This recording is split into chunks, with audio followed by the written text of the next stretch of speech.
오늘 아침 신문 시작하겠습니다. 아이가 태어났을 때 현금을 일시 또는 분할 지급하는 각 지자체의 출산지원금 정책이 정작 출산율 상승에는 별로 효과가 없다는 연구 결과가 나왔습니다. 네, 먼저 한겨레부터 보겠습니다. 2022년 기준 전국 지자체 가운데 첫 아이 대상 출산지원금을 지급하는 곳은 180곳, 지원 금액도 평균 482만 9천만 원에 달합니다. 특히 2023년에는 자치단체의 출산정책 전체 예산 1조 1,400억 원 가운데 43.6%가 출산지원금으로 쓰였는데요. 막대한 규모의 예산 투입에도 우리나라 합계 출산율은 2002년 1.18명에서 2023년 0.72명으로 꾸준히 하락했습니다. 이와 관련해 한국보건사회연구원 연구진은 출산지원금의 긍정적 효과에 대한 일관적인 해석이 다소 어렵고 관찰된 효과조차 단기적이라고 밝혔는데요. 해당 정책을 담당하는 각 지역 공무원 288명을 대상으로 설문조사를 한 결과 효과 없음이라고 답한 비율이 36.5%로 가장 많았고요. 단체장의 공약이 사업의 주된 동력인 경우가 많아 사업의 실효성보다 정치적 영향이 크게 좌우한다고 신문은 지적했습니다.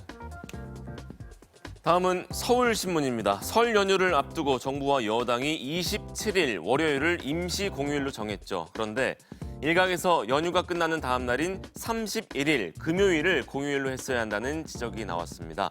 31일에 쉬어야 기혼 여성의 명절 노동 부담을 줄이고 명절 이후 주말까지 가족끼리 외출을 하거나 외식을 해서 내수 진작 효과를 볼 수 있다는 겁니다.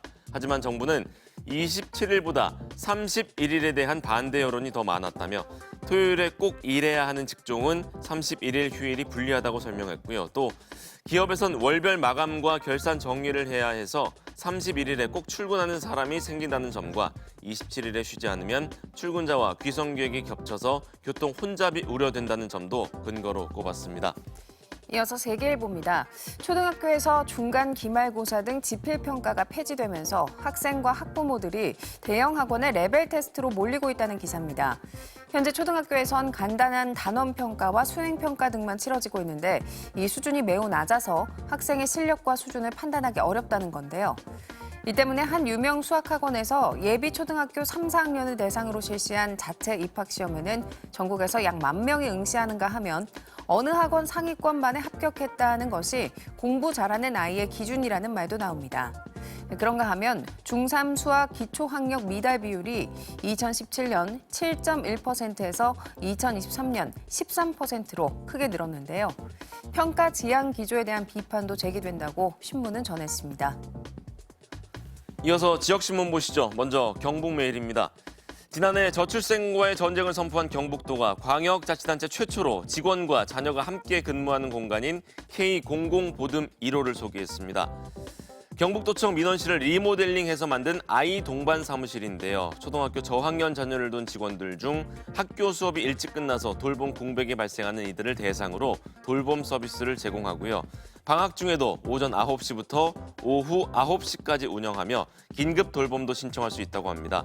이철우 경북지사는 일, 가정 양립을 위한 첫걸음이라며 경북에서 시작된 혁신 모델이 대한민국 전역에 확산하길 기대한다고 밝혔습니다.